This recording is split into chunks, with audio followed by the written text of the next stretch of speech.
Before we get started, today's speed paint is part 1 to the concept that Palpatine is alive in this film because he climbed inside of a 1950s fridge Indiana Jones style and survived the second Death Star explosion. And that came from this tweet that one of my best friends made, and I was just so inspired by it that I had to make a drawing about it. I'm thinking on doing a video fully breaking down Palpatine's involvement in this franchise and why this film made the terrible choice to bring him back. That'll probably be where you can catch the rest of the speed paint in the future. So now we'll go on to the video, and I hope you guys enjoy. So since according to the internet, your opinion of the Star Wars movies, particularly of the sequels, is a direct indicator of how good of a person you are, I might as well go ahead and give some of my quick thoughts on and my relationship to Star Wars. I did not grow up with Star Wars. I got into Star Wars as a teenager with the animated TV shows initially. When I watched the original trilogy, I loved it. I watched the prequel trilogy, didn't like it, except for Revenge of the Sith. It's okay, I enjoyed that one. And then the first movie to come out in theaters was The Force Awakens, and when that first came out, I adored it. And then The Last Jedi happened, and I didn't like it. I lived in denial about that movie for a long time. I had such a long list of problems with it, but I convinced myself it wasn't that bad. Well, now I'll say it's not very good. I don't really like it at all. I don't think it's the worst movie ever or anything, but it is a writing mess. And then I went back and looked at The Force Awakens, and while I still do just genuinely like it a lot, I think it gets a bit too much hate. I agree with a lot of the criticisms about it, and I see the issues with it. So going into The Rise of Skywalker, I wasn't expecting much. I hoped what we got would be good. I love Star Wars and I want to see good Star Wars content, but given the preceding film and the fact that they had the guys who did notable writing masterpieces of Batman v Superman: Dawn of Justice and the Justice League, I had pretty low expectations. And I was still disappointed, because this movie is awful. Not just an awful Star Wars film, but a complete discombobulated mess. And I'm going to go ahead and say this even though it shouldn't have to be said, but enjoy or love the movie all you want. I legitimately could not care less what films you love or hate or your reasoning behind it. It's completely subjective what you like or don't. I'm criticizing this on a more technical level, and anything that's a personal opinion I will say outright is one. People treat criticism of a movie as criticism of one's enjoyment of the movie when they aren't the same thing at all. And so, as always, let's try and start with non-spoiler stuff, though it's hard to talk about the majority of this without going into spoiler territory, but I will say what I can. The pacing in this movie is breakneck, and that is not good in this case. Instead of being a quick, fun ride, it's more like being tossed into a hot frying pan while you have salt thrown into your burns. There is no time given to explain the things that need to be explained, and no time given to the audience to really process anything that's happening. Especially at the beginning, it's all just boom, boom, boom, boom, boom. Even just the premise that's introduced in the crawl, and oh good lord, I will be talking about that crawl. Something as big as that and its implied impact on the entirety of the Star Wars universe, and we're just thrown right in, given no explanation at all behind it, and it's not like a mystery where we end up solving what happens at the end. We never learn. Thank you, JJ, for the mystery box. Very cool. The biggest compliment I can give this film is that it is very impressive visually, and I know some people say that visuals don't matter or this movie only looks as good as it does because of the budget, but you can have an expensive movie that looks awful, and I know how hard it is to make art and special effects like that. I will always prioritize a good story over good visuals, but the visual aspect of filmmaking is still an important part. So I have to give credit to the people who did do a really good job, and they're pretty much all in the art department.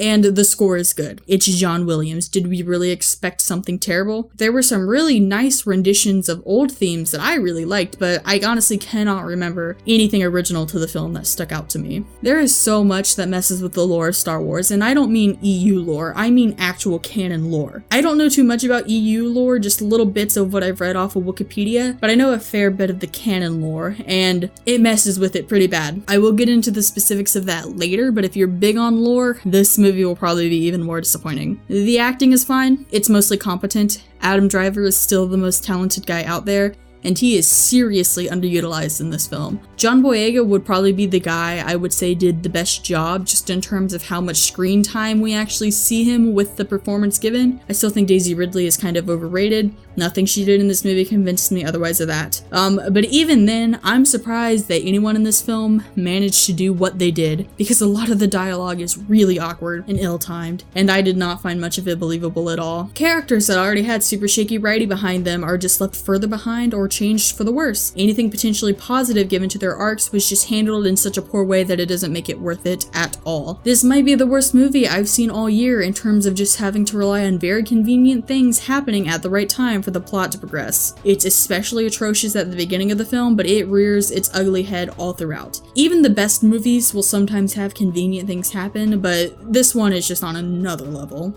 There are several moments of really odd editing, a few times where we see a lack of continuity between shots, or it seems like a connecting shot was taken out. One character would be holding an item, but then in the next shot a different one would. And some really odd placements for cutaways. Like there was one in particular where we were following the main gang, and then it cuts to a completely different tone, scenario, everything, for about a minute. And then we just went right back to the main group. Just super odd and jarring. The last thing I will say before we go into the spoiler talk is a lot of people have said that The Last Jedi is bad Star Wars fanfiction, and I never found that to be super accurate. Poorly written Star Wars, yes, but I've read my fair share of fanfiction.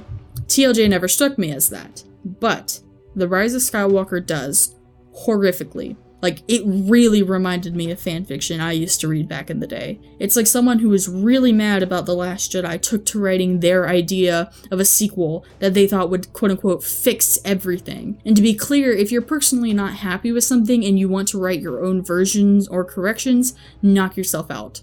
But instead of staying on Wattpad or fanfiction.net where it was meant to, it was somehow taken to the studio execs at Lucasfilms and approved to be made, and that blows my mind. And it's so weird. They seem to try and create a sequel for people who hated The Last Jedi while completely missing the problems people had about the movie in the first place. I haven't seen anyone who disliked or hated The Last Jedi say that they like this movie, but I have seen a lot of people who liked The Last Jedi hate this movie, and I completely get why. They have successfully screwed up on all fronts. Alright, now, there is a lot of spoiler stuff to talk about. I will try and keep this as organized as possible, but we may bounce around a little bit, and I know I will miss some things just because of the sheer volume of bad and dumb in this movie. But this is your official spoiler warning for here on out. This movie almost lost me entirely in the opening crawl. So many problems stem just from these opening couple paragraphs, and the movie doesn't even try to answer all the questions this brought up. The dead speak. The galaxy has been hearing the voice of Emperor Palpatine. It's kind of explained how he did it by sending out frequencies on a bunch of different radio signals, but it never explains why he waited until now, or, most importantly, how he even survived. When it was first shown that Palpatine was coming back, I thought he was going to be back in like a spirit capacity,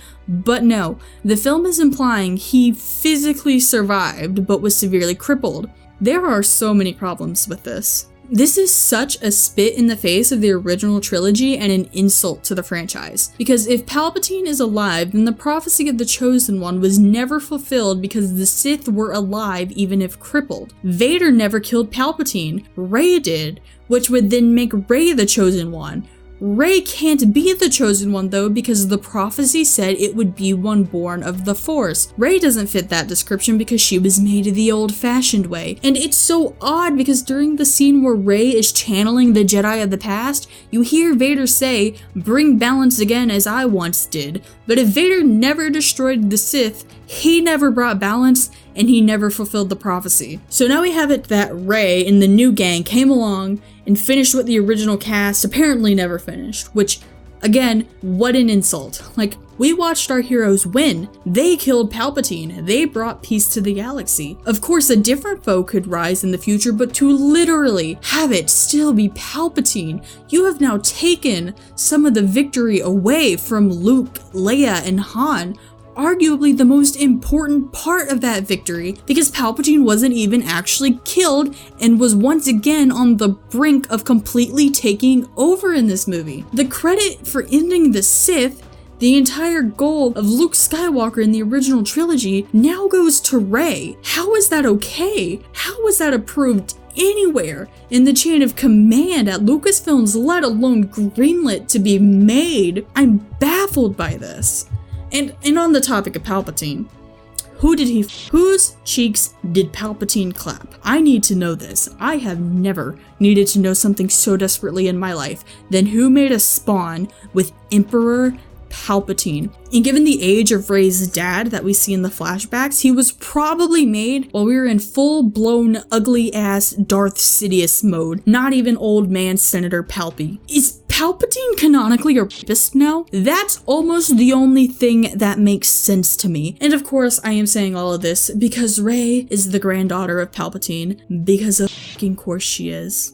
Now, I know that there were a lot of theories surrounding her parentage, and a lot of that stemmed from trying to explain just how powerful she seemed in the Force. But really, her parents or lineage not being anyone we knew who was strong in the Force worked completely fine with what we knew about the Force already. The only Force users we know in canon to have had parents or family members strong in the Force are Luke Skywalker and Ben Solo, and also Leia, which means other incredibly powerful and notable Jedi didn't, like almost all of them. Yes, Rey's powers certainly seem amplified beyond anything we've previously seen in canon, and oh my god, it is bad. But really, she didn't have to be related to anyone. Her whole thing was kind of that she was abandoned and had to overcome that and find her own family. And even then, maybe, her being a Palpatine could have been okay if they didn't decide to make the most dumbfounding personal conflict for Rey out of it. She asked Ghost Luke Skywalker, the son of Darth Vader, why Leia, daughter of Darth Vader, would train her. Like, take a fucking guess, Rey. You seriously think that Luke and Leia, of all people, are going to give a shit about who someone's related to? No. Just no. Also, Luke and Leia knew how. And Leia apparently told Finn, and that was the thing he was trying to tell her that one time but never got around to it. Why? There's no way that they would be able to know that. And why tell Finn but not Rey? I mean, I know why. It was to manufacture shallow tension and inter-character drama, but it has absolutely no logic behind it. And this whole Sith Lord ritual thing that was pulled out of someone's ass in the writing room, oh boy. Why did it need to be his blood relative for him to possess so that he could become Empress Palpatine by merging with Rey? Does this make Palpatine the first almost canonically gender fluid character? Absolutely nothing behind that ritual is explained or makes sense with what we know about the lore of Star Wars to my knowledge. Like, my head kind of hurts thinking about it. But the real kicker about all of this is that this movie says that Snoke was Palpatine, apparently. That's never explained or even mentioned besides one freaking line in the first 2 minutes of the film. But for the sake of this point, we will go with that Snoke was a failed Palpatine abortion. Sure. So Snoke says in The Last Jedi that he was the one who bridged the minds of Rey and Kylo, which means Palpatine made that connection between them. So why was Palpatine surprised when he felt and fed off the bond between the two of them, if he literally made the bond? Why not plan from the beginning to get them both there so he could feed off of them instead of this weird granddaughter possession thing? Again, just manufacturing shallow drama that doesn't follow any of its own basic internal logic for the sake of trying to make an interesting plot. Speaking of going outside of lore, we can force teleport now. We have people physically fighting when they aren't in the same place. And again, what gets teleported and what doesn't seems to not only be what the two of them will to teleport, but with what is convenient for the plot. Like with Vader's helmet when they do the weird Force bond fight thing on the planet that gets destroyed. This kinda seems maybe plausible for what we know of the Force, but in the same breath of the hold-on maneuver, it seems weird that we've never seen anything like this before. We've seen Force bonds, yes, but not something to this level or literally teleporting. Force healing is something we saw in Legends content, but my understanding was that it was a very difficult and hard to acquire skill. But now Rey and Ben seem to both be able to do it, despite never seeing Luke or Leia use it or teach it to either of them. So again, begs the question, why haven't we seen this before when it seems to be used in such a casual capacity? Like for the weird Force teleporting bond that doesn't make any sense thing, at least the movie kind of tries to make it seem like it's a really rare thing. But now it's like, why didn't Obi-Wan save Qui-Gon or Padme, or at the very least try, yeah, I know the whole lost the will to live bullshit. Why didn't the Jedi just have Jedi healers that could do this shit instead of canonically having a high-tech medical ward where they would treat the injured similarly to any other hospital in the galaxy? The only thing I can think of against this is, well, you have to use your own life force to do that, and that'll drain the person. But I still think Obi-Wan would have done that for Qui-Gon at the very least. I mean, hell, he had an injury super similar to what we see Rey heal for Kylo. And just to let you know, this next part is going to have some spoilers from the Clone Wars TV show ahead, so skip ahead a little bit if you do not want to hear that. But even beyond all that, they go a step further. We now have Force Resurrect. Oh my god. Like, Rey was dead, but Ben went and changed that by making himself dead. The only time we have ever seen anything close to this is in the Clone Wars, when two literal entities of the Force used Anakin, the literal chosen one, to bring Ahsoka back to life. Why is this just so suddenly and casually a thing? Why have we never seen or heard of this before for your typical Force users? We are comparing Rey and Ben to literal Force entities now. Cool, I guess. Outside of the overall lore for the entire universe, this movie breaks stuff established and said about the last two movies. Rian Johnson said, and it was confirmed, that Leia had no Force training. I found that hard to believe, but whatever. So this was what we had from the last film, but now Leia had training. It's how she was able to even give Rey any sort of training in a way that made sense. So sure, just contradicting ourselves even more now. But I really take issue with how Luke said that on her last day of training, Leia said that her journey would end before she could complete it and Rey would have to finish it for her. First of all, you.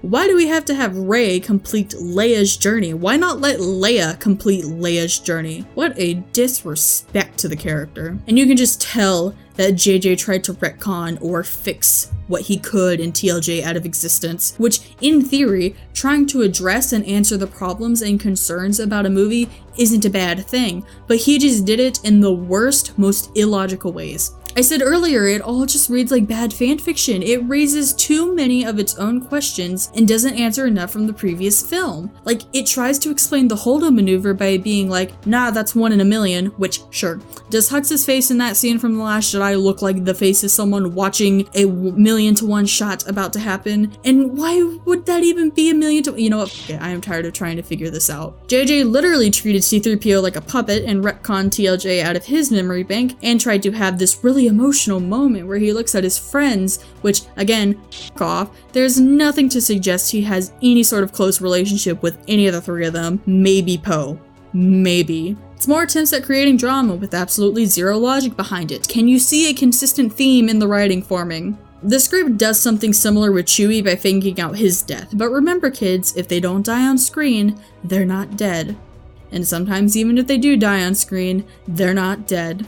Because Rey was able to sense Chewie alive from hella far away, but not when she thought she killed him. She didn't sense him die, nor feel him on the nearby second transport that totally existed throughout that whole scene, and didn't just pop into the script for more of this shallow drama bullshit. Again, so many dumb, convenient things happening to chug the plot along or make it interesting. Rey just happened to read the thing about Sith Wayfinders in Exegol in her Jedi book. Also, why make some new thing called a Wayfinder when we already have a thing called a Sith Holocron that could have served in its place fine? Also, apparently Luke spent a sizable time looking for Exegol for some reason that's never been mentioned before. Sure, let's just go with that. The main group happens to be a bunch of idiots who can't think that maybe a group of humans and a Wookiee at a festival of non-humans would stand out even after saying out loud that they knew the First Order patrols would probably be there and they still didn't think to maybe wear a disguise or something. They do wear disguises later, but not then, because we needed a chase scene to happen so that they could all end up right in the sinking sands where Finn spits out that incredibly poorly timed attempt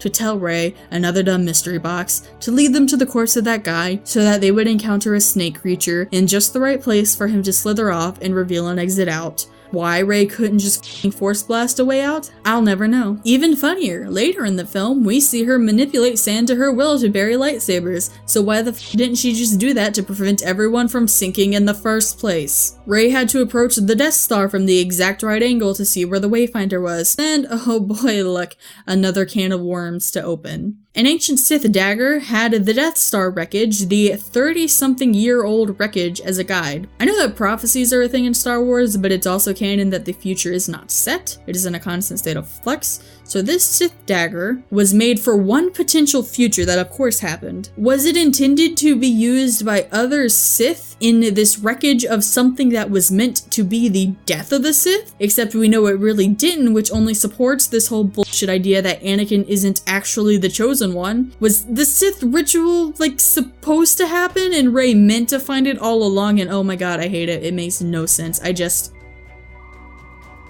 Kylo got redeemed, and then he doesn't say a goddamn word for the rest of the movie. I'm not kidding, he says ow once. This redemption was already shallow enough. We still have not been told in any of these movies why Kylo ever went to the dark side or why he was so conflicted. Vader had a tragic backstory, but in the OT, the dude was just straight evil, not some kind of tortured soul we were meant to sympathize with. Like, yeah, his Uncle Luke thought about killing him for a second, but Luke did that because he was having edgy emo thoughts. The reason for these thoughts? Well, Leia said it was Snoke, which means it was Palpatine. But Palpatine was able to tempt Anakin because Anakin wanted something, his wife and unborn children saved. He had an unselfish, relatable reason for going dark.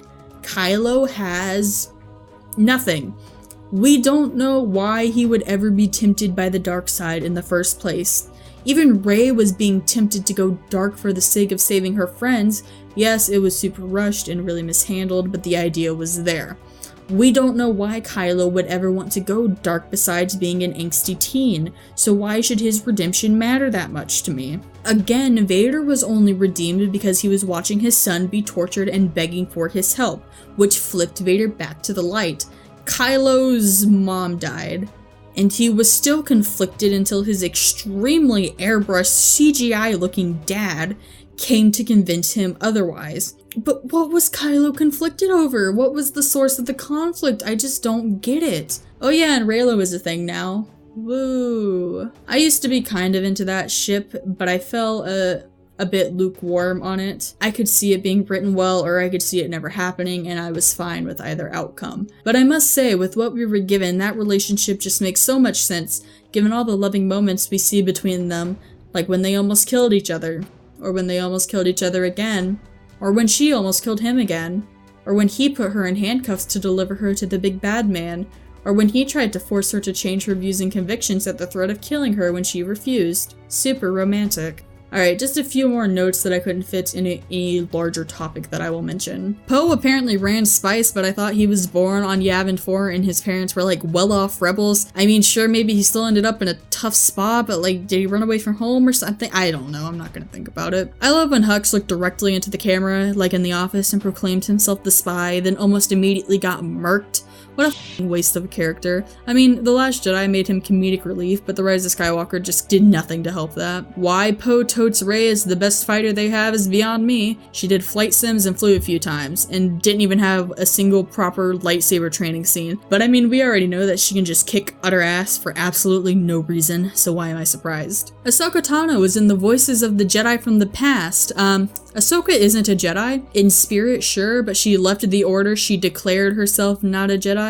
Jedi is not just anyone who uses the light side of the Force, it's a religion. Normally, I'd just be happy my girl got some rep, but it just doesn't really make a lot of sense. Finn is, I guess, Force sensitive now, which is the only way that the writers could literally just make him know things the plot needed him to know at the exact right time with his feelings that he gets throughout. Why the f do all the First Order destroyers stationed over all the planets just fall when they stop the Final Order from happening? Like, weren't all of those manned? Also, where did they get all the people to man the Death Star, Star Destroyer hybrid ships? I assume the First Order, but they f***ing stocked up quick. And why did they need a specific navigational signal to get out? Why not just send the maps to every ship? That seems like a way smarter solution. A script that relies on incompetence from all sides is not a good script. Okay, finally, we're here.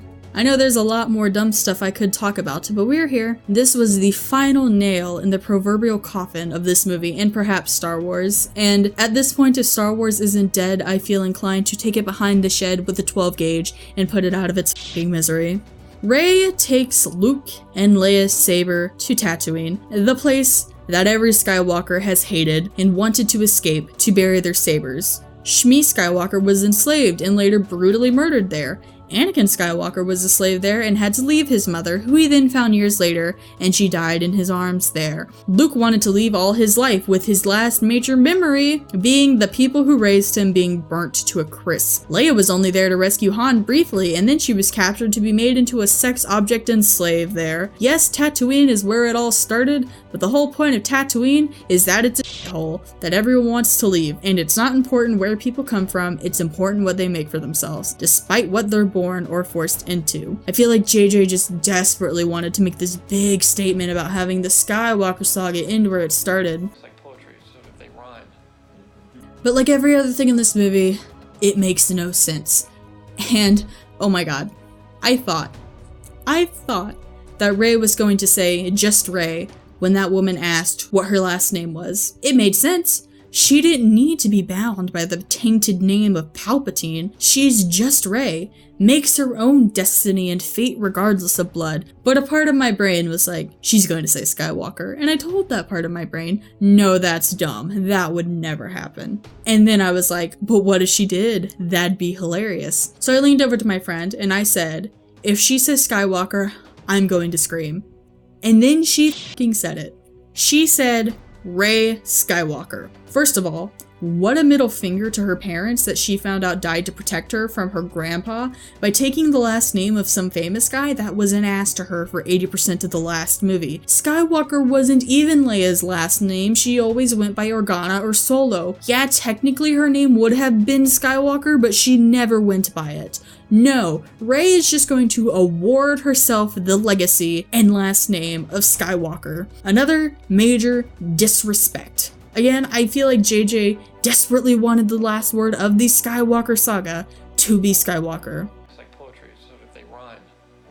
And doing that was the only way to make the title of this film make any sense. I can't figure out why this one wasn't called The Last Jedi. Would have made so much more sense. I still don't fully understand what Rise of Skywalker would mean outside of that completely cringe last line. Thanks Disney, I hate it.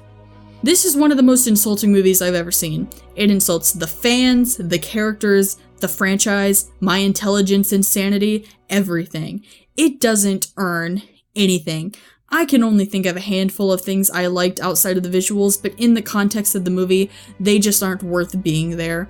I would not recommend this movie. I would not see this in theaters. I find it to have very little value to the franchise. I know a lot of people really seem to like this, but I just don't see anything positive in this for Star Wars, besides some cool ideas that were poorly handled and executed. I could probably say more, but my brain hurts the more I think about this, so I'm cutting myself off here. As always, I want to know what you guys thought. Be sure to let me know in the comments below what you thought. If you agree, disagree, have more to add, or a counterpoint to something I said. I hope you have a great day, and if you're interested in seeing my Palpatine video, or any of my other reviews or topic videos, you can subscribe and hit the bell to get notified. I hope to see you guys in the next one. Bye.